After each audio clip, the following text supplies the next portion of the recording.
can you go ahead and introduce yourself and your business for everybody?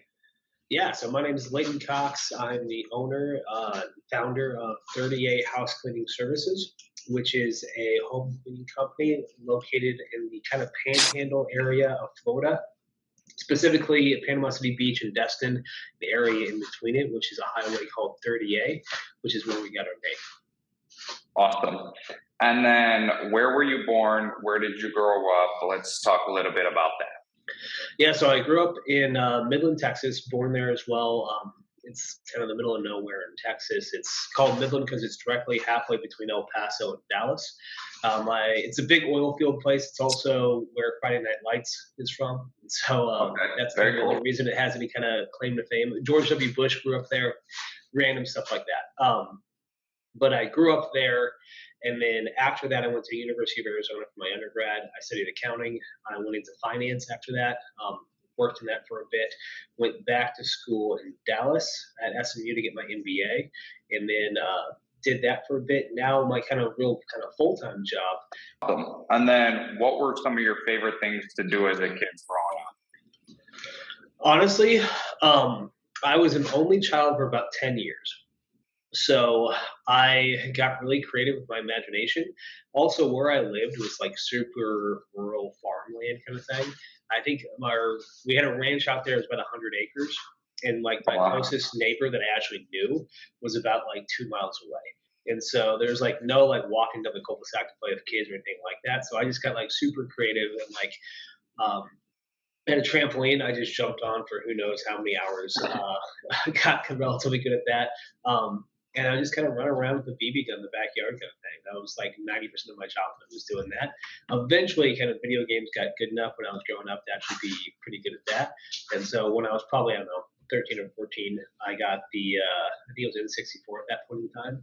And that kept me relatively busy for a while after that. Great system. I remember getting that for my birthday and just being completely absorbed for years. It's the classic, to be completely honest. If you didn't start there, either you're super old school or you just haven't never really played the real video game. Goat.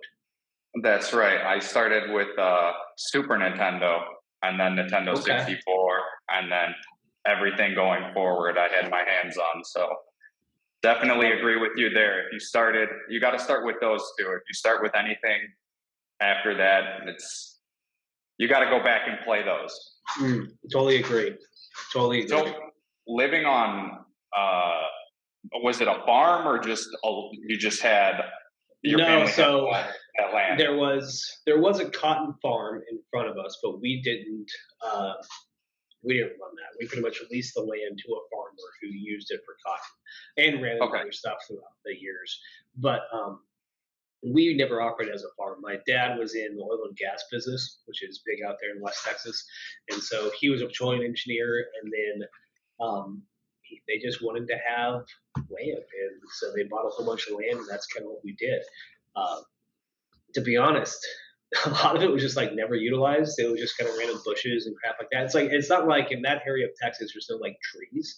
There's just okay. nothing but bushes. And so like it was honestly just super ugly. It was nothing to write home about. It looked like the desert. It was not something that I stayed. Once I hit 18 and I knew I could leave, I pretty much left as fast as I could. Okay. All right. So when you were younger, did you know what you wanted to be when you grew up, when you got older, or it was kind of changing every, every couple months or something like that? I originally thought I wanted to be a lawyer. Um, Okay. I don't really know why, but like I thought that was cool. Like they wore suits and had briefcases and like did were like important kind of in the world, I guess. And so like I thought that would be cool, but then I learned that like there's a whole bunch of different types of lawyers. I didn't really know anything about that, so I was like, I don't know about that. So then I was like, oh, like I want to be a doctor, as I'm sure every kid comes across some point because they make a ton of money. And I was like, that sounds like a fun thing to do. And actually, I went to undergrad pre med, and it was only about one semester I found out real fast, like, oh no, this isn't for me. And so when I was a kid, it was in between like a lawyer or a doctor. And once I actually got out to the real world, I was like, oh, that's none of the above, please. Okay. And then did your dad worked in oil and gas, right? And anybody else in your family a business owner? Um, my grandma used to own. So my dad's mom was a owner of a newspaper in Colorado whenever he was growing up. For a while, it was her and her husband. Her husband passed away, and then she became the sole owner. And then eventually, she sold that and opened up an office supply store in that same town. And then she ran that until my dad graduated college, and really until I was born. And then she retired and moved down to where we live. But really, I guess she was pretty much an entrepreneur her entire life, entire working career. And then my dad worked for Mobile before it was Mobile Exxon. And then once it got acquired, it became Mobile Exxon. He left and he joined a few other smaller firms. And eventually he got private equity funding and went out and bought a whole bunch of oil wells himself. And he kind of ran that from that perspective for a bit. And so both of them had somewhat of an entrepreneurial spirit in them. And I just probably learned and heard those stories as I was growing up, especially about my grandma. She was pretty much 100% a business owner her entire life. Awesome. So I'm sure you picked up things growing up from her and your dad. Have you kind of translated that into what you're doing now? Um, I would say the main thing that I got from both of them was like, it just kind of sucks to work for other people. And that by itself kind of stuck in my head. And through all, like, I'll be honest, like, I have kind of like my W-2, what I call my day job, then I have like 38 house cleaning services. And I'll agree, like my day job every once in a while like does suck. It's very rare that like the 38 house cleaning services sucks. Like it's usually like I was telling my wife this a few days ago. I was like, I just feel a lot better about like what I'm doing with that than I am just like any other job I've had. I just feel like we're doing more good for the community. I feel like we're actually doing things that I would like us to be doing as like a corporation and company and things like that. You don't always have that when you're not the person in charge. And so I think that's kind of stuck in the back of my head throughout my entire life. And so I've always been looking for those opportunities to say, okay, how do I get out from underneath someone so I can go do my own thing? And sometimes in corporations, you can kind of go out and pod away. But so far, the easiest path for me has been to the house cleaning company. And that's a big thing when you work for somebody else. Kind of the bigger it gets, the more opportunity, I guess would be the word to say, for sketchy things to happen. And if you don't like it and it's not ethical to you, then it's really tough because, it's your job, it's your salary, it's your livelihood. So creating a business and being the boss and knowing, hey, this is how it's supposed to be, this is right versus wrong. It's a lot easier on a person to deal with that day to day and dealing with your own business stress versus, going into work and being like, what is it today? What am I gonna have to put up with today? So Yeah, and I'll be honest, I've been gifted so far where like none of my employers or bosses or anything like that were like anywhere close to immoral or anything bad. It's just that a lot of times in my day job, I'm making PowerPoint slides and playing in Excel, and that you don't always see like the same value that you're creating to humanity. Where in the cleaning right. company, I think I was just running the numbers like we've paid two cleaners like $60,000 to $80,000 or so, and it's just like that's money that they never would have had. Many of them are immigrants here. They just got social security numbers. They're just now figuring out like how to make it here in America, and that's just a huge benefit that we can provide them by saying, hey, like you don't have to figure out the marketing piece. You don't have to figure out a lot of this stuff. Like just do what you can do, which is clean the houses and be like accountable, respectful, everything like that. And we see like tangible differences in their lives. And with my employees as well, they're able to send their kids to school. They're able to get new phones, new laptops to fix the roof, those kind of issues. That is just like I don't see the same level of tangible benefits on individuals and communities as I do in any of my other previous roles where I wasn't kind of sitting there and actually building something. Right. PowerPoints, all that stuff, very mundane path, nothing Right. crazy, nothing, super, super life changing. But time and time again that I do these interviews, it seems like everybody's saying the same thing. You're changing the lives of your service providers because they're getting a living wage. They're able to, depending on if you have independent contractors or employees, if you're going the contractor route, they kind of make their schedule and can still live their lives. And, if they have families, take care of their children or whatnot. So it's just a huge difference in that sense. Big time. And like some of our cleaners have some of our cleaners have entire other jobs that they're trying to pursue, like music or arts or things like that, which just don't provide like a steady livable wage. And we can help them like kind of balance those two. Yeah, let go, like do your band stuff, do that on Saturdays and Sundays, help clean for us on Monday through Friday, and you're going to have like enough flexibility. If a gig shows up on Thursday, you can take it because you know you're going to be okay. And like that's just not something a lot of other kind of organizations offer nowadays. Absolutely. So you already touched a little bit on it, but experience, background, you said you went to college. Talk a little bit more about that.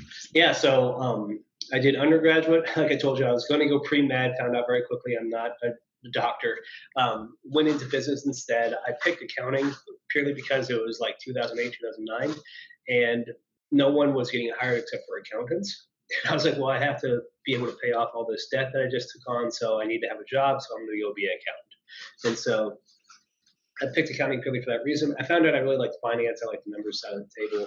I liked the idea of being able to take money over here and make more money over there.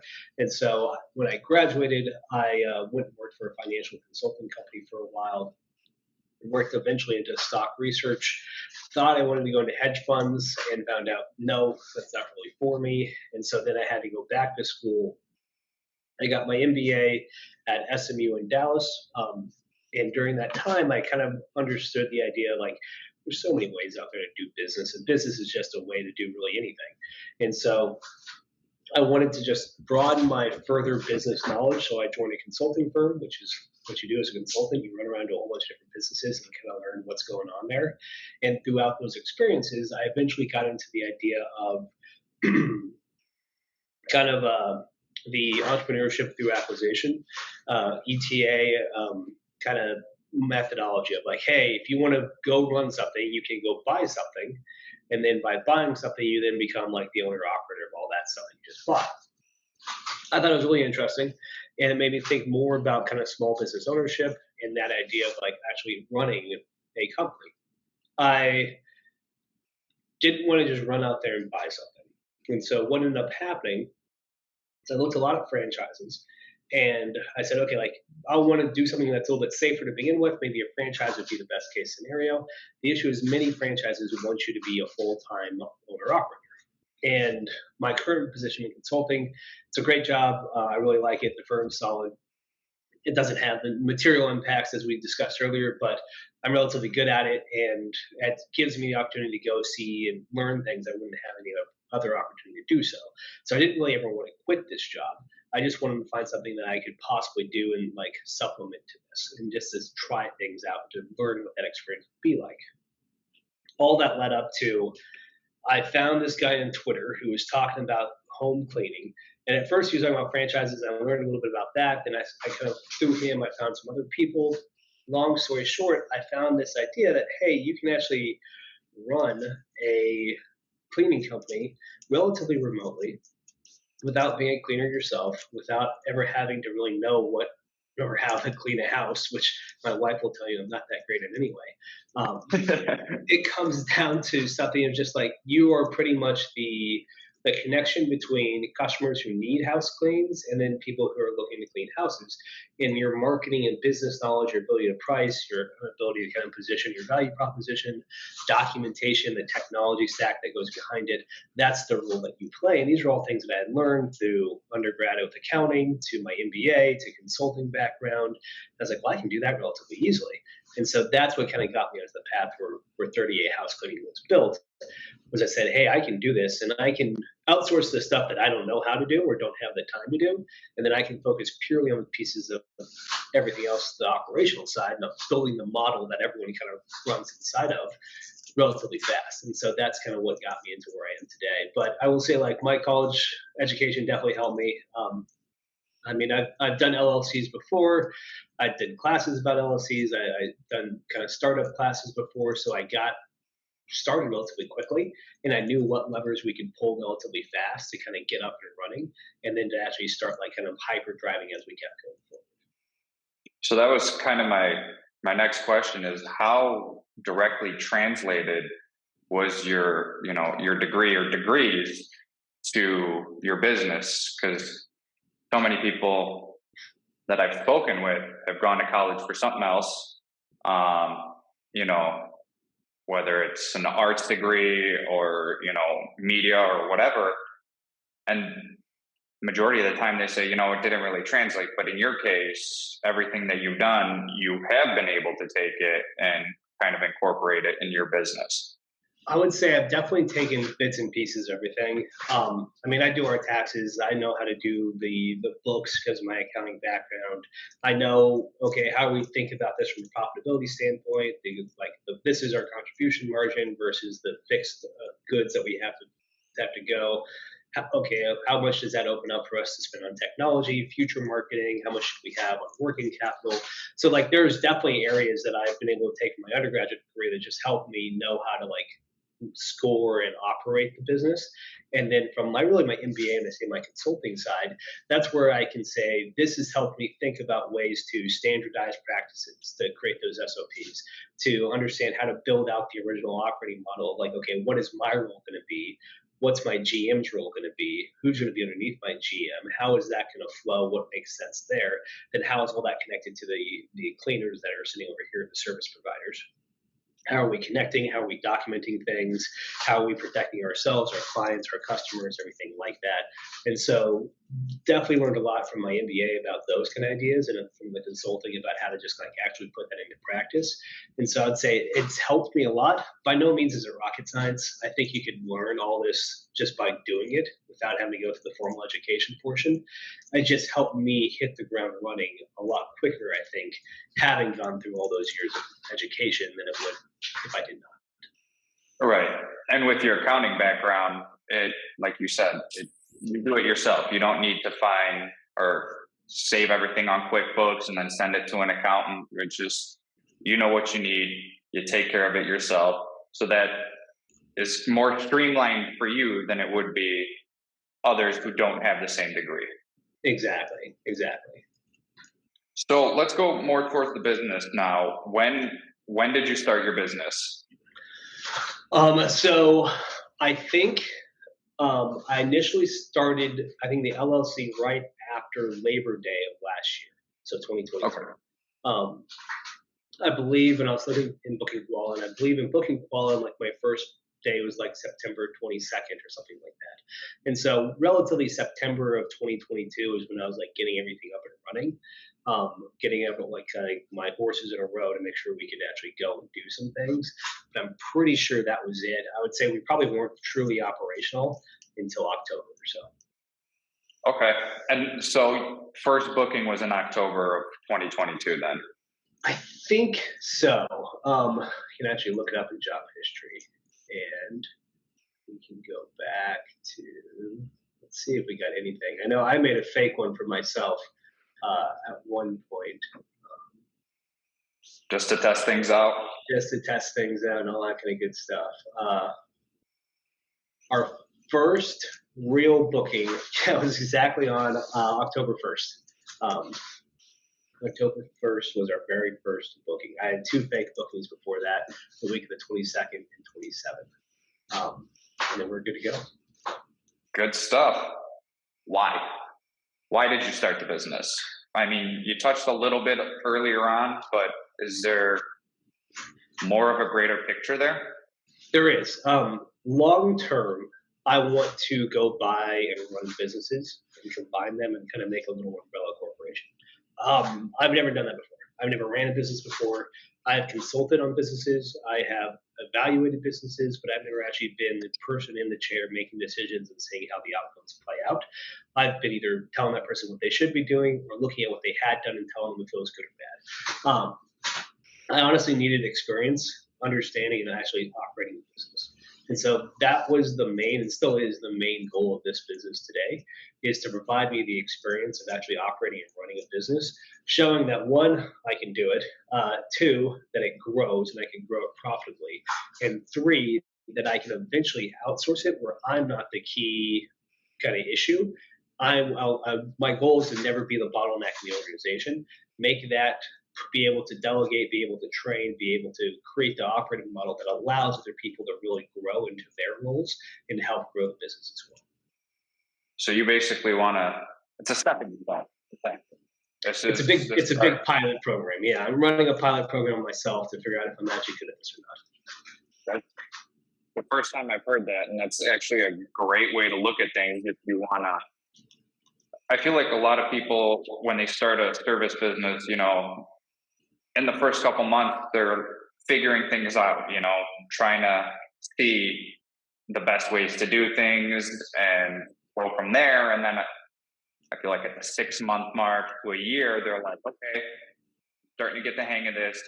If I can continue, then more business opportunities. I want to go forward. But you come in the mindset with, I need to see everything from scratch because I want to do bigger things later on and just prove it to myself and also know how to do everything. Very much so. The reason I picked this specific kind of business model was it's relatively low risk given that I use contractors for the service providers. And so they have their own insurance. They have their own contracts that we sign up with them. That means that they know they're not employees and I have to deal with the employee headache, everything like that. So I have those on the front line with the house cleans themselves. It also keeps me from ever saying like I know how to clean a house because as we mentioned I do not. They are the experts. I defer to them whenever we have questions about these kind of things, and they really are extremely helpful from that standpoint and just in general. And then the other side of it is the way that I've done the kind of the I would say office operations, the non-cleaning operations themselves. It's a lot of contractors out of the Philippines, and so how that ends up working is I have a team of 3 people that live in the Philippines that work. One is a GM, and then we have 2 that kind of switch on depending on kind of the time zones and the working calendar shifts, things like that. But those 3 are able to actually run a lot of the customer service, a lot of the sales efforts, a lot of the cleaner kind of management, making sure routes are set, they know where they're going today, they know what time they're supposed to be there, making sure they're using Booking Blog correctly with the apps, checklists, everything like that. And so with those 2 pieces kind of working together and kind of there, I'm the very third leg of the triangle here. And my job was really just set everything else up, knowing that those 2 are going to be the pieces that are really running business. So how do I set up the standard operating procedures? How do I make sure the checklist is as fulfilled as it could be? How do I make sure our pricing is solid in the market? How do I make sure our marketing is working so that they don't have to think about that? They're just getting inbound leads only kind of thing. How do I go through all those pieces so that it kind of runs itself between those 2, which are all the client facing pieces? So most clients now do not know I exist, which is how I want it. I want them to know that they're working with this cleaner and they are calling these 3 people. And those 3 people will have great relationships with all of our clients. When I first started going and I was getting cash flow kind of rolling, I didn't have the ability to hire 3. For a while, it was just me until about January. Then I hired 1 person in the Philippines from January to about May. Then we got 2 more at that point in time. And so for a while, it was me answering phone calls, it was me doing that stuff. That's not my skill set. I'm not great at customer management. I'm not great at handling disputes or anything like that. And so because of that, I knew I was going to have to replace myself sooner rather than later. And so having the idea of building it out so that I am never going to be the person that's actually important to the business. I am just the person that helped build the business, and now the business is growing itself, and it's kind of pushing its way forward. So you essentially got 3 virtual assistants, and the first one you got 3 months into starting the business. Yeah. What was the reasoning for doing it so quickly? Was it just because, your skill set talking on the phone was not the strongest, or? Not so much that I was making sales. I can do that. It was more or less that one, I never wanted that to be my role. I never wanted to be the salesperson for the company because in my future vision of me buying companies, I'm never going to buy it to become the lead salesperson. I'm going to buy it to be the operator of that company. So that's what I need to be practicing is that skill set. And so I was really only a salesperson. My goal was to be the sales and customer rep really for as short a time period as possible. And then the second that we were able to afford the my GM salary in the Philippines, we pretty much did. And so like there was, I think my personal profit on this has been relatively low, but that's not really its goal. Its goal is to train me on these operational skill sets and kind of get that going. And so really, as soon as I possibly could, I just turned that over and I said, hey, now this is you. You go kind of be the face of this. And we kind of did a month or two where we were handing off. She would work Tuesdays, I would work Mondays, kind of thing. We'd kind of go like that. Now I don't work any days on the phones. The three of them have their own shift schedule set up that we already built, and now they kind of rotate between the three of them, and that makes it where I will never be the issue for customers or sales unless something bad happens. We had a Right. disgruntled client who wanted to talk, and okay, we can do some things like that every once in a while, but 99% of people, I do not handle text messages or emails or phone calls. Wonderful. So, how much did you invest when you first started? So there's two different parts of it. I did go through one of the people I met on Twitter. They had a class about this. It was called Home Service Academy. I did end up going through that class. I forget how much it was. Maybe that was like 3 grand, something like that. I forget. Um, if you count that outside of the business, which I kind of do, because that was kind of the idea of this is just kind of telling you the playbook. It's almost like buying a franchising fee. So I would say removing that amount, what I've actually put into business operations itself on the front end, maybe $1,500. It was not a lot, and that And what did that go towards? The 1500. for the first bit, a little bit was just working capital, filling Stripe up enough so I can actually pay the cleaners the day they do the clean, so then getting money later on. So a little bit was just kind of cushion. The rest of it mostly went to setting up kind of Booking Quala, Open Phone, the technology stack that we use there, HubSpot for the CRM, a few things like that that we all connected. So that's all Google Suite. All that was kind of set up there, logos, LLC, like the original startup cost I think it takes, and then everything else went to marketing. The only marketing I did was Google LSA ads, or I guess LSA, which was fantastic. And in my area, it's very underutilized. I live in a little bit of like a tourist-heavy rural area. There's just not a lot of like. It's not like I'm competing in LA or Dallas or anything like a huge city like that. It is Right. very much. I think our population, not counting tourists, is around like 80,000, so like relatively small. But there's so many Airbnbs here I knew strategically that's what I wanted to focus on, and since I could, that was a big focus of mine. But all my money went to marketing from that standpoint and just getting leads in the door. And then with the Airbnb clients, they're reoccurring customers almost all the time. And so with that, right now we don't have marketing turned on. We've grown too fast and we don't have enough cleaners. And so right now we're onboarding 3 or 4 cleaners as we currently speak, but we've had our ads off for 3 months now. And we've continued to grow purely because our Airbnb clients themselves were booking more, but then also they're telling their friends, and all of our new clients in the last 3 months have come through, which is, I think we've added 10, which Wow, 10 that's at no excellent. cost. And I think out of the 10, 8 were Airbnb clients, and Airbnb clients for us throughout about a year will probably pay us about $5,000 to $10,000 depending on the size of the property, which getting one of those clients is obviously very impactful for us, the cleaners are themselves and everybody for just kind of cash flow steadiness and things like that too. Right. So, how many providers do you have currently? I believe as of right now,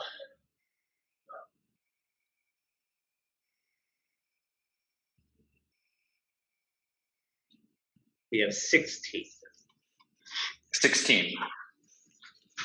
Yeah, we have 16 as it currently sits. I think out of that 16, 10 I would consider relatively full time. We're about probably 5 days out of the week they have a clean with us, and the other ones are a little bit more part time because of their own decisions that they only want to do it on certain days, certain areas, things like that, or because they're relatively new and we're just starting to fill out their calendar. Okay. Um, and then I guess you don't have to answer if you don't want to, but are you paying them hourly, percentage based? No, yeah, paid by the job. For a while, it was percentage based, and then I didn't feel great about that, mostly because some of our Airbnbs are relatively small, one bedroom, one bathroom condos that are right on the beach. We're only charging like $100 for that. I just felt bad paying the cleaners only $50. So we've changed a few things. Now our minimum price is $199 for any kind of clean. Some people have been grandfathered in, but most people are $199 or more. And our minimum cleaner pay is $150. And so no matter what, we'll always pay them $150.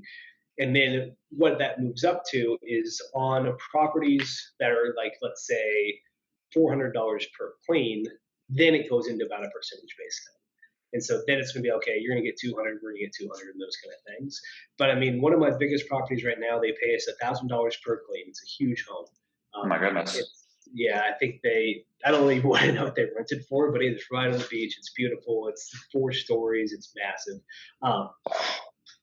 But they pay us $1,000 per clean. We're paying the cleaner $700 per term per cleaner, and which is obviously massive to that individual and their team. But that's one of those situations that's kind of a specialty situation of like we had to custom price this, custom figure out what the cleaner would be willing to take on such a big job like this. Those kind of things going to happen rarely. Most of our cleans, I think our average value of clean today is, give me 1 second and I'll tell you.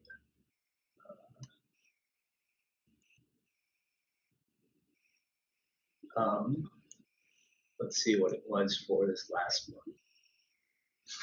Yeah, so revenue per booking was 247. And so from 247, they're most likely making about 175 to 190-ish per clean from the cleaner perspective. Okay. So how much revenue have you done since you first started? Since we first started, let's do custom.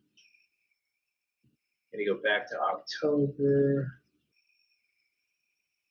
And we want to end as of today. Total revenue as of right now is 100,000, just a hair over 100,000. And since you're in your report section, projected out for the rest of the year, what are we looking at from January?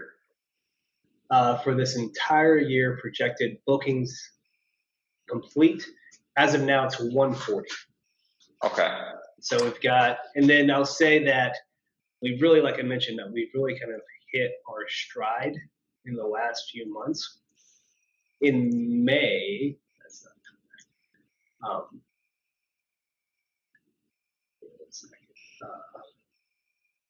okay, in May, our total revenue, it's still too far. That's going all the way to today. 1 second. Okay, in May, our total revenue was 25,000.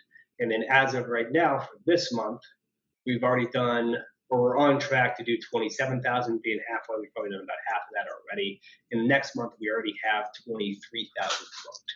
And so we've really started to get kind of in the high 20,000, nearly 30,000 on the per month basis for like about the last, I'd say, 3 to 4 months so far.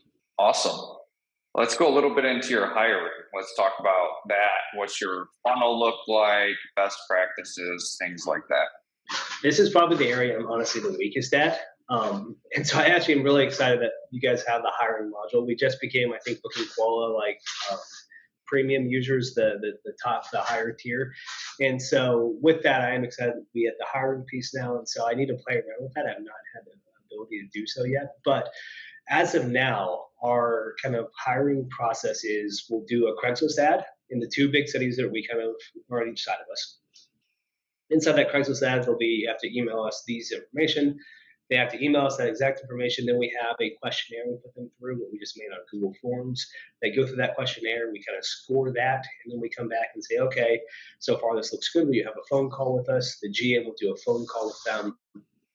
During that time, just going to ask you questions, kind of where are you at? Do you have reliable transportation? How often have you been doing this? Where are you from? Those kind of just traditional background questions. At that point, we'll do a onboarding. We have one cleaner onboarding for about every 2 weeks.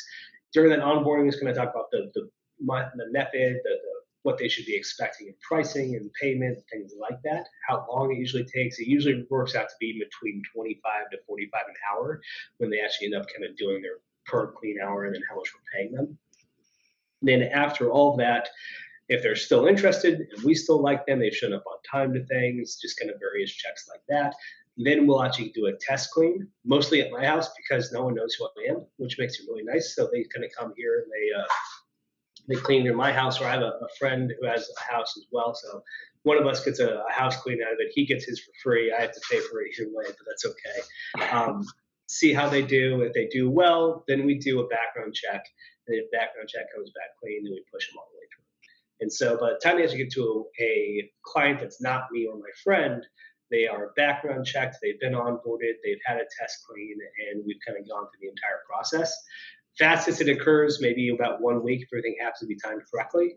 Longest it can take is up to a month or so, just depending on their speed, our speed, stuff like that.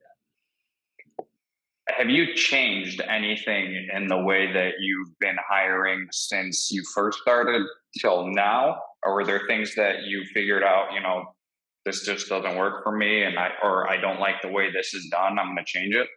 Yeah, so the biggest pain we had was the biggest expense we have in this is the background checks. Background checks can range between about 40 to like $80 per person.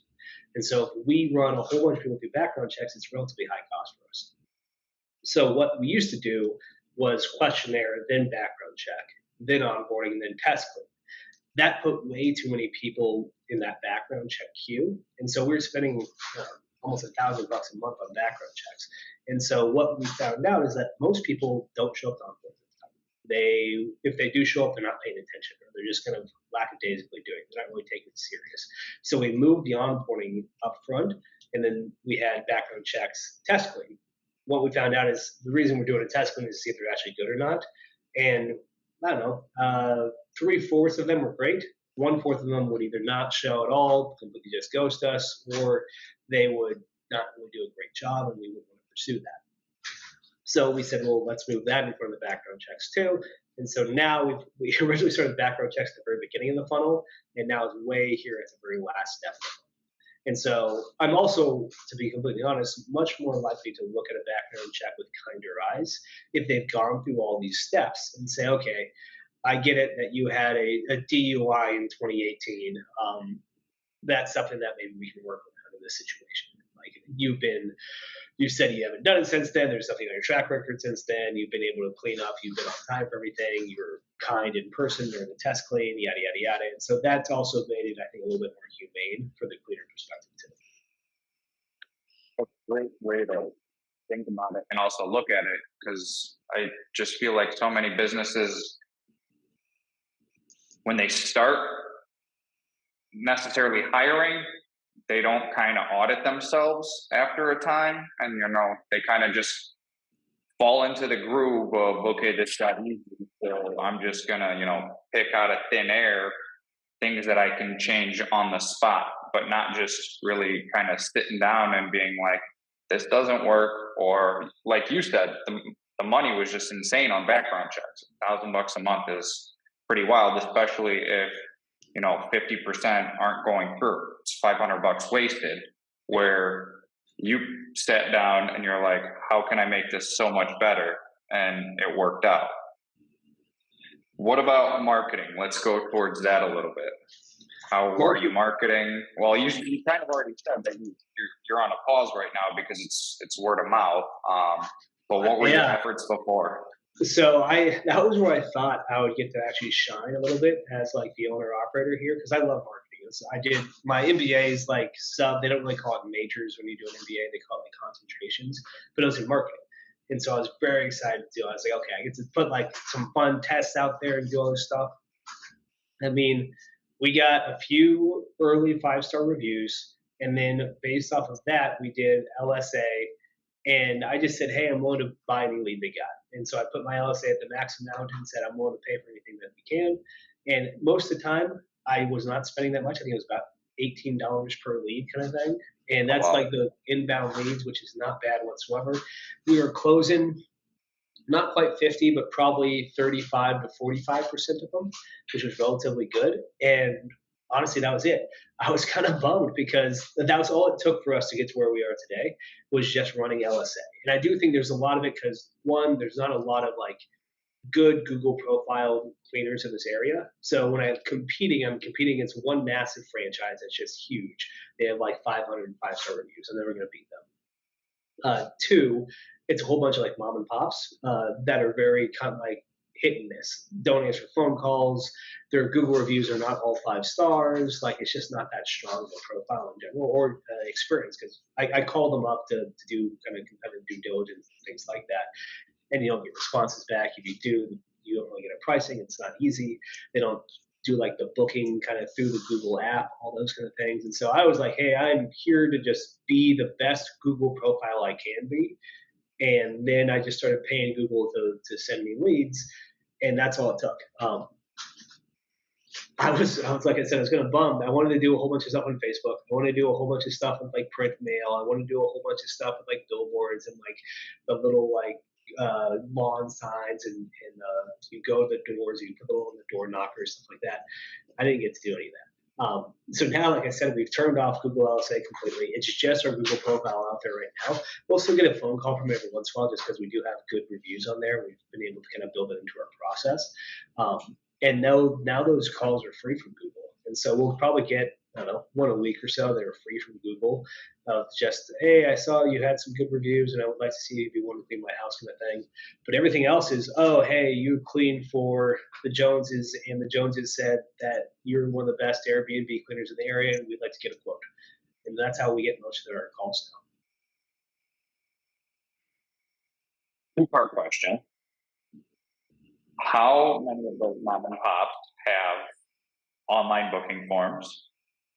And then, well, let's just start with that. How now. your Not many. competition? Okay. A lot of like contact us forms, but none. I think there's only the big franchise has one that'll give you a price right then and there. It's not Booking Koala. I don't know what platform they use, but they you can plug it all in. And actually, when I built my pricing, I just went to theirs and I found out which variable drove pricing was square footage. And then based off of that, I said, I'm just going to do the same thing. And I just priced myself like half a cent less than they did. And like that's how I did my entire pricing scheme. And then I've customized a little bit since then, but like that's how I started. Um, but they have an online booking form. The rest, I do not believe any of them do. Where you can actually go in and say, I need you here on this date and tell me what price and let me put my credit card in. I don't think it exists. I think it's just me and the big franchise. Okay. And then how often do you see that the booking form is used versus customers calling in and then you giving them a quote over the phone? Given I'm so Airbnb heavy, it's almost all calls. They'll Okay. tell me what the pricing told them. Most of the time, to get our specialized Airbnb pricing, you almost have to call us. It'll be higher if you do it directly on the booking website itself, just the way that we made it. We want to do that strategically. Is that if you don't want to talk to us and you just want to go straight to us, we don't know who you are. We don't know how good of an Airbnb client you could be. There's a lot of risk on our side from that perspective. So you can book that way. It's just going to cost you more. Over time, we can figure out how that plays out. But for most of my Airbnb customers, they're going to look at us online and then afterwards they're going to call us and say, hey, I saw online that you'd be pricing right around here. I'd like to know what you do. There's a whole bunch of services we can offer Airbnbs. Do we bring soaps? Do they bring soaps? Who does toilet paper? All that kind of stuff. And so those are different conversations we have with the owners themselves. And then if we happen to offer the services they're looking for, then we can give them a customized price, give them where they are, how often they expect to be done, what cleaners we have available, things like that. So ultimately, what makes you stand out from your competitors? The biggest piece of our competitive advantage is that we are responsive because we're small. Someone's always on the phone no matter what. If we miss a call at all, it's usually like a mistake, something bad has happened. So responsive is legitimately a competitive advantage for us. The second one is our technology. It's 100% booking quality. And that booking quality is 100% because we can train our cleaners on it. Once they're trained on it, they completely understand. Here's a checklist. I do this checklist. That's all I need to know. I open the app. I look at this. Okay, this is where I'm going to go. This is when I need to leave. This is it tracks all their time. We can document their time. We can contact the Airbnb owner and say, hey, you saw that they showed up here, they left at this point in time, here's the checklist finished, here's all the photo evidence of what happened. For our Airbnb clients, they want to see if the guests have damaged anything, so we can take photos of all that. We can upload that directly to Booking Koala. They want to see what it looks like before guests show up, in case guests show up and say, oh, it's trash, it looks terrible. We can show them photos of not, we uploaded these 1 hour before you showed up. These are not, it's not trash. You're just trying to get extra cleaning fees waived and stuff like that. And so the ability to document the clean through Booking Koala and be able to share that directly with the customer without them having to call to say, hey, can you send me photos? They just logging in and saying that directly. That's the biggest benefit we have. That and just being able to answer the phone call. So just the tech stack overall and being, I guess, alert, because the mom and pops have gotten so used to, maybe they have another job, maybe they've collected so much money that they're just whatever about it, or maybe they just don't care. But I think a lot of the mom and pops are cleaners themselves, and they're just okay, busy. They're busy cleaning, and when you're cleaning, your phone vibrates. You really can't feel it, kind of thing. You're doing your own stuff. Um, there's some that are probably a little bit larger than that, but even then, when I tried to call to get pricing and stuff like that, I wouldn't get an answer the first time. I'd get called back, but I wouldn't get an answer on the first ring. And then again, their Google profiles, they don't have updated photos. There's no before and after photos. They don't have any kind of information about like who they are, what they do. They don't have that great of customer reviews or anything like that. And so a lot of it's just kind of being digitally savvy and understanding that people are calling because they want to buy. All you have to do is really answer the phone call. and how many of those that you've called and spoken to have said that they can't give you a price until they come in and see the place? Really, only one. I think I called about 10. Only one was willing to not even give me like a price over the phone. Most of them asked about bedrooms, bathrooms. So for a long time, I thought that was the key driver of price. But I tried some pricing based off of that, and I didn't like it. There's so many different forms of booking quality you can play with all those variables. Square footage was one I ended up going with, but a lot of them would ask bedrooms, bathrooms, say, okay, it's about this much. A lot of it was like, okay, well, if I can do it on Tuesday, it's less money than if I can do it on Sunday, and so a little bit of scheduling flexibility as well. But I would say the big franchise I can get the price online. 9 out of 10 I can get the price over the phone, but not whenever I called them. I think I only got 2 of them maybe on the first time I actually called and they actually answered. Most of them did not. Called back, got pricing, stuff like that. No one emailed pricing at all, and then only one was unwilling to give me pricing unless they came and saw the property, which whatever kind of thing. And then, so how much time did you spend in the beginning versus how much time are you putting in now? In the very beginning, without the GM or anyone in the Philippines, probably 15 to 20 hours a week, I'd say. Now, 1 to 2 hours a week. It's dropped by 90% easily. And that 1 to 2 hours is basically you checking in with your GM and seeing how the week went. Yep, they'll have specific situations that we don't have a standard operating procedure built for. Client's card got declined, but they said they're willing to pay for it next time and for more money. What should we do? Like random stuff like that. One guy's threatening to sue us because he thinks we put cockroaches in his house and we did not. Those kind of issues. And so that stuff, and then the reoccurring check-ins that we have. Say, okay, like what's new? How's it going? Do we need more budget for background checks? How does that feel? What's going on there, kind of thing? How are the cleaners doing? Do we have good cleaners? Has anyone disappeared on us? Stuff like that. And so, yeah, it's mostly just kind of managing and seeing what's going on and getting the pulse check, but then dealing with like specialized situations.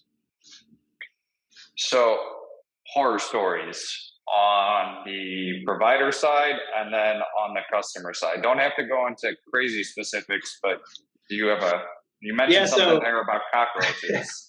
so that was probably the worst one as of now. And they're still angry at me, so I can't go into too many details. I don't know what they're trying to do. Long story short, and this is a customer side, Airbnb customer. We gave them a great price. I think it was like 175 or something, and we were paying the cleaner 150, and we were barely making any money at all, kind of thing. A lot of time after we paid extra for the cleaner because whatever reason, we ended up losing money a lot of it. So at the end of the day, it was a bad client for us. Um, they had us clean around Easter, no renters until end of May. They came the week before they were going to get renters, so the house has been empty roughly about 6 weeks or so, and they said it was just like infected with roaches. They had texted us before we cleaned before Easter saying that someone had seen roaches, and we gave them a pest control number. We don't carry pesticides; it's not our checklist. It's not something that we do. Those mixed with the cleaning chemicals don't always safe, and so we don't do anything about pests. If you got pests, rats, bugs, anything like that, you got to call somebody else. So we told them all that. Well, when they got back here in May, they thought that, I guess they blacked that out of their mind. They forgot they told us that roaches existed before we showed up.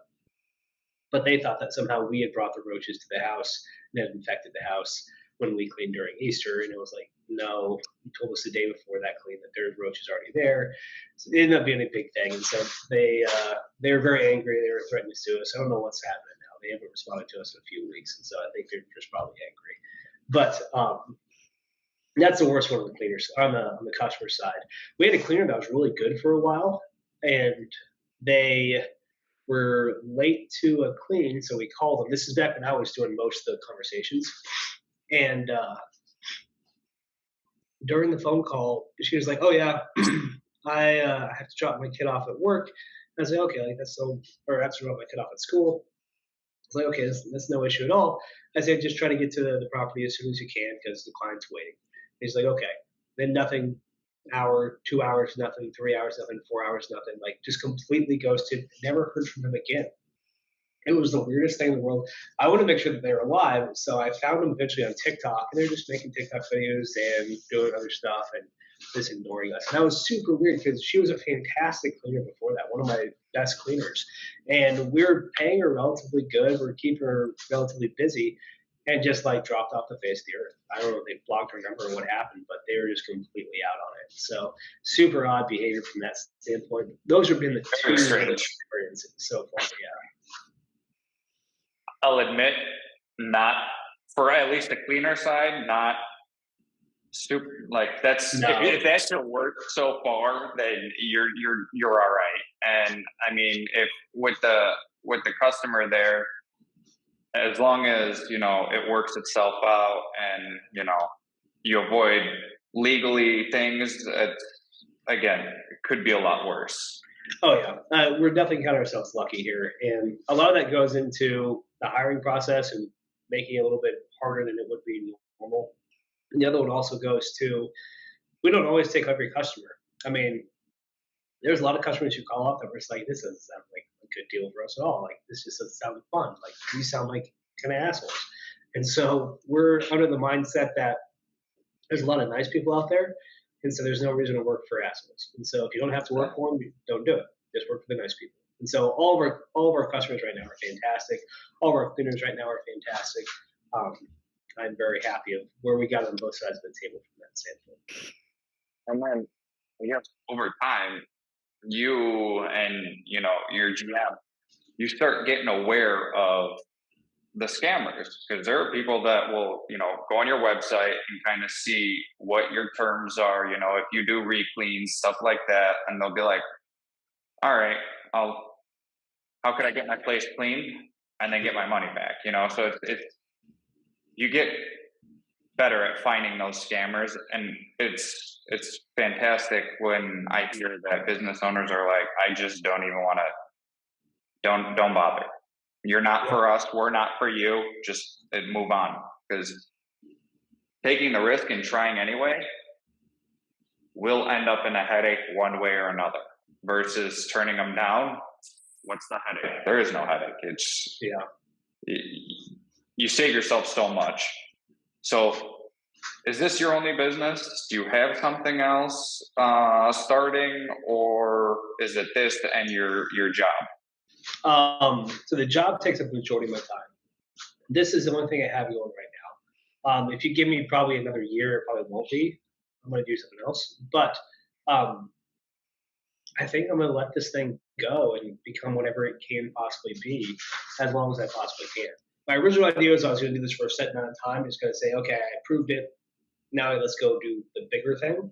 But now the fact that it runs itself, the fact that it's growing itself, the fact that it's doing everything correctly, one makes me feel really good about my own skill set, but two also makes me say like, why would I not just keep doing this? Like the cleaners have money that they never would have had before, which is fantastic. My team, the Philippines, have money that they never would have had before. That's fantastic. My other job pays me relatively well. I don't really need a ridiculous amount of profit spin-off from this thing. If it keeps itself afloat and maybe pays for a dinner every once in a while, like I'm in a pretty happy spot. So because of that, I am dedicating all 2023 to this business, but I already have ideas about what the next one's going to be and what that's going to look like and how they might play together, how they might not play together. But there's a lot of fun ways once you kind of figure out how to get the system going. Doing it in other places is a lot of fun too. And no matter what, I do know we're going to scale this. There's one more city along the Florida Panhandle called Pensacola that we want to jump out to as well, which is about 2 hours drive from here, but the experience is the same. A lot of Airbnbs, a lot of cleaners, a lot of stuff like that. And so being able to kind of make this wider across that, I think will about double our potential market reach as well, which is great. I gotta say, this whole time that we've been talking, and you talking about, the way you pay your cleaners, it's so interesting that you're happy with just profit wise taking a dinner every once in a while and not, maximizing profits, because your bigger picture is second business, third business, fourth business, whatever it is down the line. This is just, I would almost kind of say like your own college that you're starting and trying to figure out, learning and go from there. This one I didn't have to take out a lot of debt to attend, but yeah, in theory, it's paying me to attend it, which is very nice. But yeah, I mean, very much so. I've learned a lot by just starting this. I think I'm probably going to learn more as it continues to grow, and I think that's one that's invaluable for where I want it to go in 5 to 10 years from now. But I'll be honest, like I'm in a really good spot. My other job pays me well. I don't need this to pay for me or my lifestyle or anything like that. I have that covered in my quote unquote day job. And so I started this with money I had just laying around, and it's grown to be more than that significantly. And so it's beat every other investment I've made. And so at that point, it's one of those things of like, why do I need to milk it for more when I don't really need it?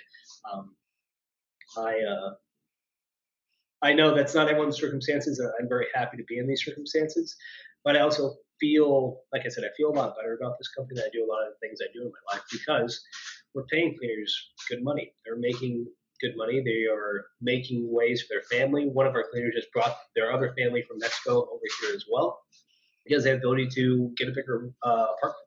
They're in like a shared apartment for a long time. They got a bigger one recently, and now they have the ability to bring their family with them. That's just like one of those stories you're like, oh man, like how do I not like feel good about doing this and helping these people do these things? A lot of them are parents that are just trying to make sure that they can do work while their kids at school and then come back and pick their kids up from school. And that works great for Airbnbs that check out at 10 and you check in at 3. I mean, that's a perfect cleaning window for those kind of moms and dads that are cleaning around the clock there. And so and that's the cleaner side from the GM and her team. I mean, they're in a fantastic spot as well. They're like, I got to put my kid through school. I just replaced a roof on my home. I am able to buy a dedicated cell phone for this specific effort, which I am excited to use. We can take a vacation. We're doing dinners as a family. Like, there's just a lot of benefits from that. They're very heartwarming as well. So those things I'd much rather have than extra $500 or $1,000 a month here, every there. And I guess the way you pay your providers that much helps with your brand, because when a cleaner finds a job that pays that well, everybody would be worried to lose it, such a well-paying job. And when the circumstances, like you said, 10 to 3, they're able to pick up, kids or, still have that family life before and after work, it helps with your business and your brand because, your turnover is so low. And then happy providers turn into great work, turn into happy customers, turn into zero ad spend on marketing because it's all word of mouth, so it's just a snowball effect from there. 100%. I will say, our cleaners go above and beyond and really what they should do. And most of the time, our goal is to make sure, like, we'd rather give refunds than make people do re-cleans purely because I think the headache's a lot easier that way. But we had a client complain that their towels were washed. We asked cleaner, cleaner said, yes, here's pictures of the towels before, here's pictures of the towels after.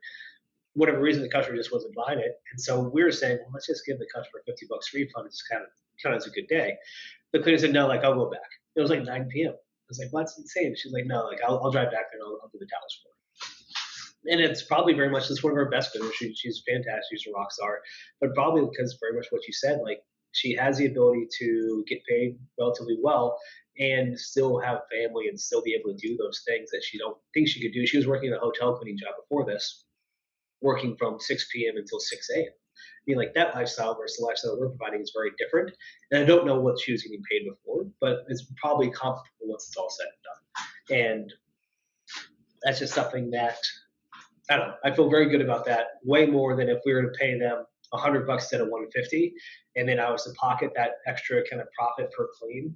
I mean, it's going to be what, a few $1,000 here and there, and that's not life changing money to me at this point in my life. And so I'd rather change someone else's life by giving them that money back. Absolutely. So next 5% years, where do you see your business? Next one. Yeah, so like I said, I want to keep this thing as long as I can. I think we can grow across more of Florida. So that's what probably this company's specific goals would be aimed at, that would be geographical expansion. There's also, I was watching a TikTok about it, boat cleaning, which I never thought of before, but I was like, there's a lot of boats here. And there's a few bays. I don't know any boat cleaners, but I bet Craigslist does. And so that's the different product line. I'd be interested in trying to try that out.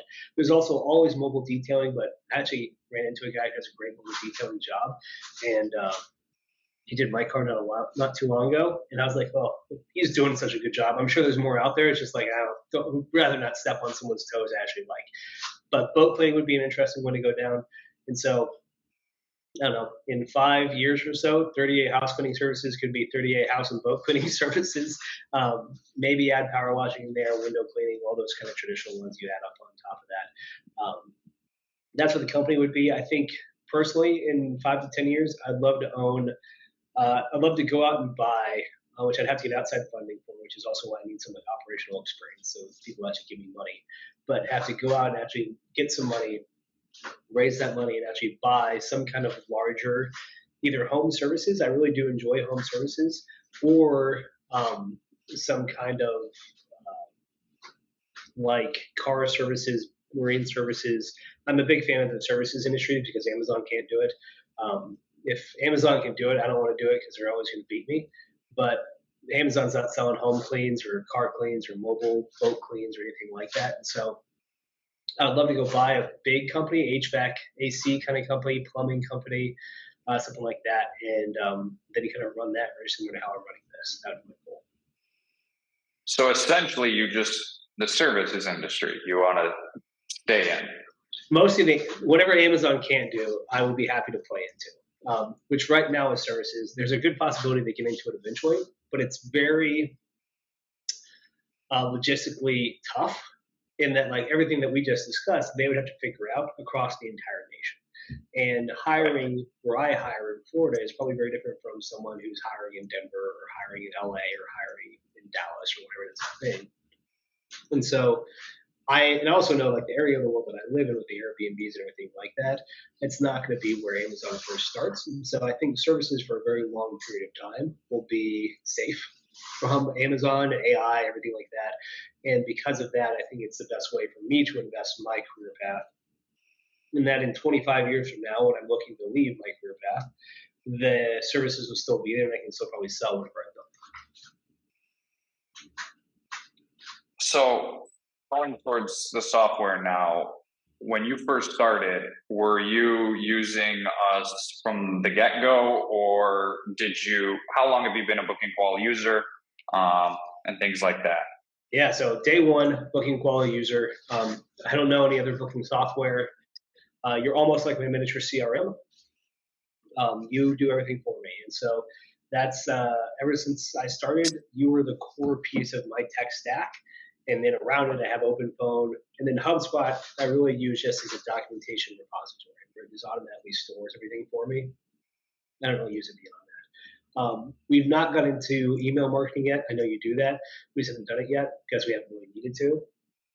And so Now yeah, that you're on the honestly, higher plan, you I have the know. hiring portal, and now you have the email marketing as well.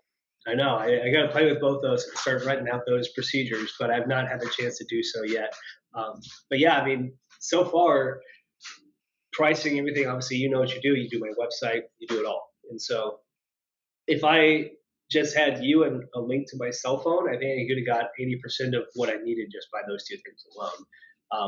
Google Suite is helpful for emails and documentation, everything like that. But then OpenPhone is really how the Philippines team operates. And so you and OpenPhone are the two biggest pieces of my entire operations. And then, so how did you find us? Was it Twitter? Was it recommended through the Home Service Academy? I think you were recommended through the Home Service Academy. I do not recall seeing you on Twitter before I joined, and then I joined the Home Service Academy, and I think there was a module talking about technology, and I think it was Booking Ball as the example there. And then, so what drew you into using us, and kind of why? Was it just because we were recommended, or when they talked about it, was it more We were recommended eye-opening?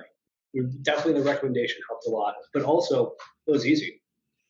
Signing up, getting onboarded, building a website, easiest website I built by far, super helpful. Being able to go through the pricing, the tutorial videos are super helpful. The FAQs are super helpful. Your support team is ridiculously fast.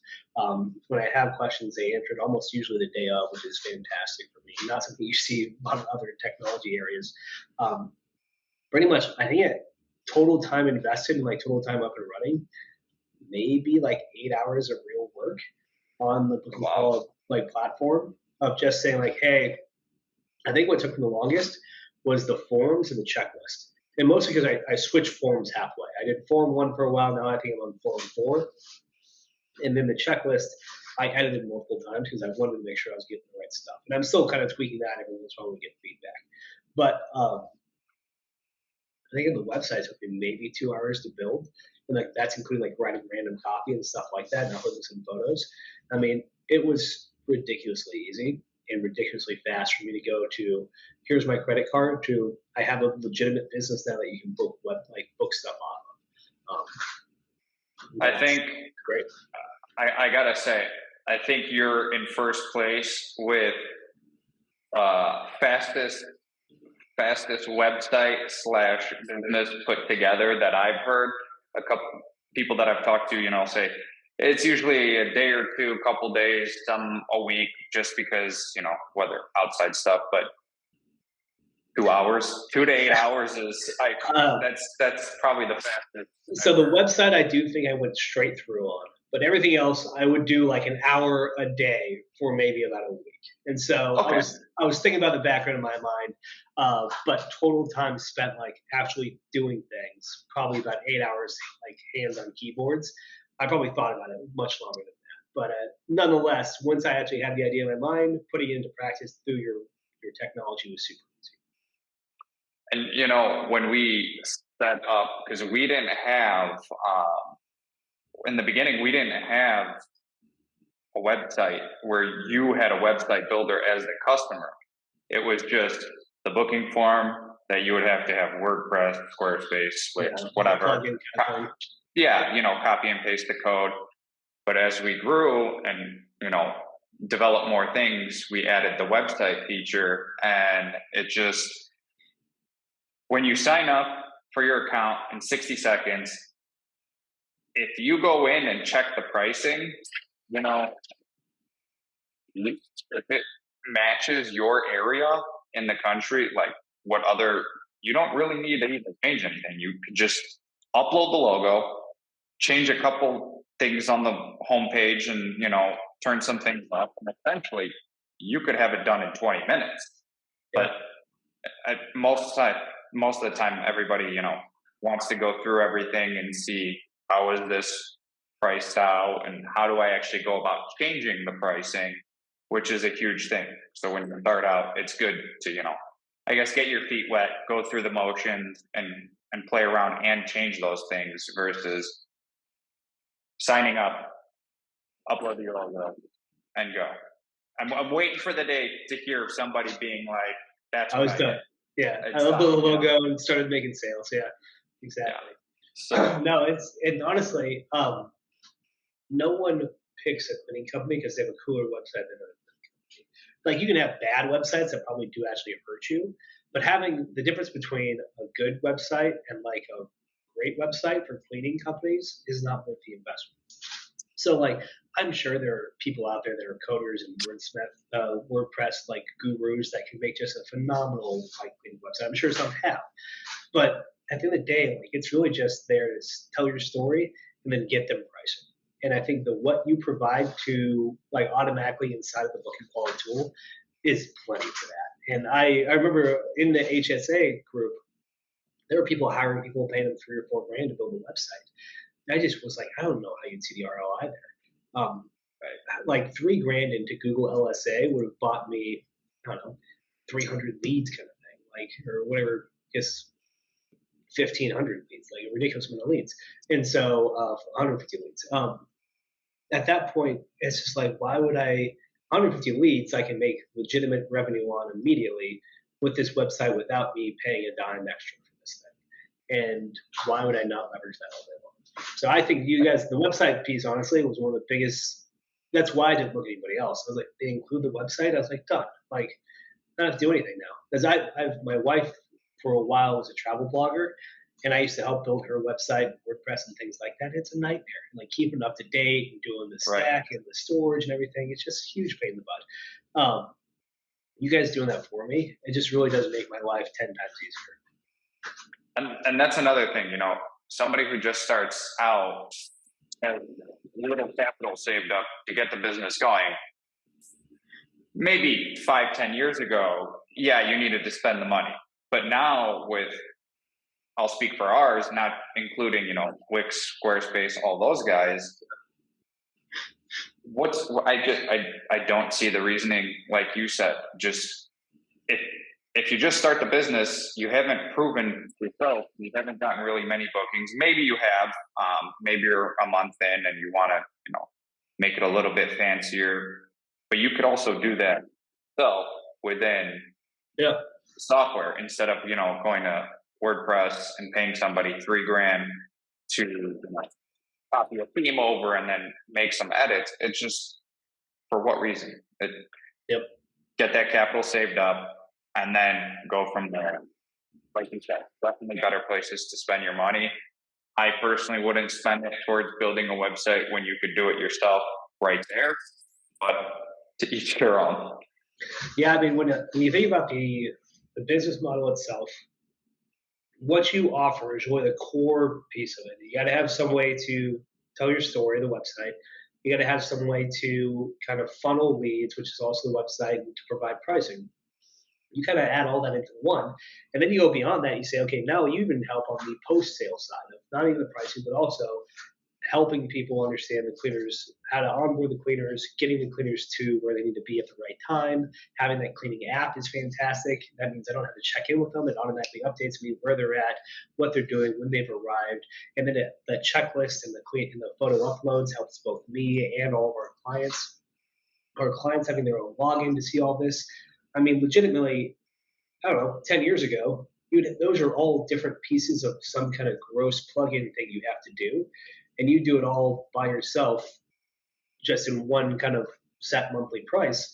It's like, yeah, like if all I did was just buy Booking Koala and then just start calling people, I would have a business. That would be as simple as it is. It's just shocking to me that all the other money that I would ever spend would just be in marketing. And that's kind of what we've done. We've just been like, hey, either we're paying for things to get outsourced and automated, or it's in marketing. And those are the only two places that we really spend money beyond booking qual and open. And then, so what's, I guess maybe it's going to be, usually it's the booking form, but maybe for you, it's going to be the website. What's one feature that we have that you can't live without? I will take away the booking form because that's usually people's go. The booking form is obviously very helpful. Without the booking form, it doesn't really exist at all. I would actually say it's the checklist and the photo upload that's attached to the checklist. Okay. Purely because I have so many Airbnb clients that need to know what it looked like before and what it looks like after. If I was just doing residential cleans and they're in the property themselves, and we do some of those as well, and when they're in the property themselves and they can see they know what it looked like right before the cleaner came, they know what it looks like right after the cleaner came, so they can see that before and after within 5 minutes of the cleaner showing up and leaving. Completely understand, probably not as important. But my Airbnb clients, they live in New York, they live in LA, they live in Atlanta. None of them live here, very few of them live here. And because of that, they are relying upon us to be their eyes and ears. And so the booking checklist allows me to put any cleaner in an Airbnb and know that we're going to get it done the right way. And additionally, make sure that we're documenting everything correctly so that our Airbnb customers know that we're getting it done the right way. That to me is the most valuable part. Wonderful. What's one feature that you wish you had? So the one thing that eventually we were investigating, well, I guess technically speaking, if you could do what Open Phone does, I wouldn't need Open Phone. If you could do remote phone dial-ins to be like my sales and customer service pretty much link, which is just a Twilio phone number attached to whatever Open Phone software they have. But they allow us all to log in from different places and be able to answer phones virtually through wireless connections and things like that. If you offered that, I wouldn't need Open Phone anymore, and so then it automatically just close Open Phone and move that money over to you. That would be probably the easiest one. That's directly related to what I currently do. Looking forward to what I want to do. One of the things that HubSpot did well, and you guys might do this, you might tell me you already got it, is the idea of like email campaign funnels. Of this customer has booked once with us, but it's been 6 months since they booked again with us. I want to send them an email saying, hey, it's about time for a deep clean. I want to do all this automatically through that funnel so that I don't have to even think about it. I just have to program it once, and it runs itself against our customer list 24/7, 365. Which HubSpot you can do, but it's relatively expensive, and so we've not done that, and we don't need it as of right now because we have so many Airbnb customers that are just naturally reoccurring. But that would be the cool thing, that if you were able to do that, you already have all my customer information, you have all my cleaner information, you know when their last clean was, you know how much it was, it's all the data that you already own.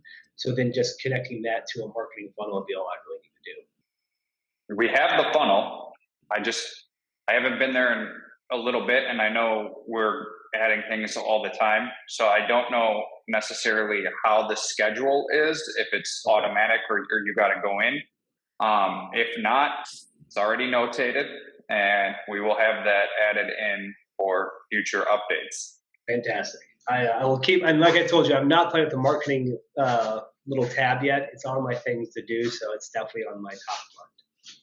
Excellent. I mean, once you get there, I think it's going to take, between the marketing side and then the hiring, those two modules, those two funnels, it'll take a little bit just to, go over it and get done. But like you said, having everything in one spot, that's what we're trying to get this to the point where it's the one-stop shop for everything. We've already knocked down the booking form, and then we added the website. Now we have the marketing campaigns, and now we have the hiring. So you get rid of Google Form, Jotform, MailChimp. I think next going forward potentially might be phone, something with the phone. But again, we're not stopping growing. We're always listening. So as much feedback as you have, we'll take it. That's great. It's a great platform to begin with. I wouldn't be where I am today without it, for sure. Excellent. Last question. What are some words of encouragement you're giving somebody watching this who, this might be their first time stumbling across a video about starting a service business. Maybe think about yourself when you found on Twitter about this last October. What would you, being in the position you are now, what would you tell yourself back then? It's so I mean you see so many different things all across the internet, whether it's Twitter or TikTok or Facebook or Instagram. There's all a bunch of like get rich quick schemes and stuff like that. It's Amazon FBA this, there's like the day trading stuff, there's crypto, Drop there's shipping. drop shipping, there's so many different things out there. I thought that like remote home services would be kind of like one of those things where it's like, oh, like it's one's an acronym. But two, also it's just one of those things where it's like this sounds kind of stupid and kind of too good to be true. How can like I have a cleaning company if I don't know how to clean anything? What does that mean? It's really actually one, it's legitimate. Two, the business model actually makes tons of sense when you actually look into it. Of cleaners need jobs, people need their houses cleaned. Cleaners just don't tend to be really good at marketing and understanding how sales works. If you can be the marketing and sales funnel between those two groups, that's the entire business. Like that's it, it's done. And Booking Quality, like you said, does like 95% of all, if not like 99. And so at the end of the day, really, you can go from having very little experience to how much does it cost like a monthly startup for the basic package on Booking Quality? $27 a month. Yeah, so you can go from having nothing to $27 a month and a few phone calls, and all of a sudden you can have a business. And like it really is that simple. And if that's all you did, you'd have 80% of where I am today just with a little bit of time.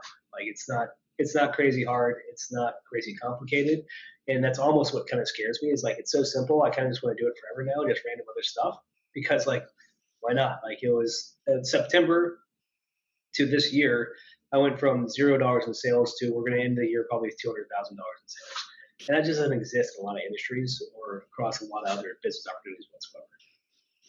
Well, exactly like you said, drop shipping or product sales, for somebody to hit $200,000 in sales selling a product, the ad spend has to be ridiculous, or the product has to be pretty revolutionary or popular right away, where the word of mouth is insane.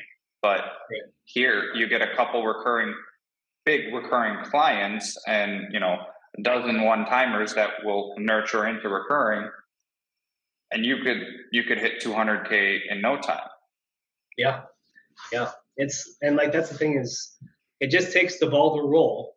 Then like as we've discussed in this call, I haven't had marketing on for 3 months, and we've grown every month that we've not had marketing on. It's not that I need leads to grow; we're growing naturally. It's just that leads help just super fast grow us. And so you could do this all without leads. It just takes a little bit of time. Leads helps you, marketing budget helps you, but by no means all you do is find the first cleaner and then find the first customer, and you're like well on your way. Absolutely. Layton, it was a pleasure. Thank you so much for taking out the time today to speak with me and answer my questions. We wish you all the best here at Booking Koala, and we'll see where the next year takes you, how you finish off the year, and hopefully we'll get you interviewed next year with an update on this business and potentially another one. Yeah. I need a boat module. That if you tell me how to price boating, that would be my next area to look at for sure. But yeah, thank you so much, Michael. Pleasure chatting as always. Of course. All right. Take care. Take care.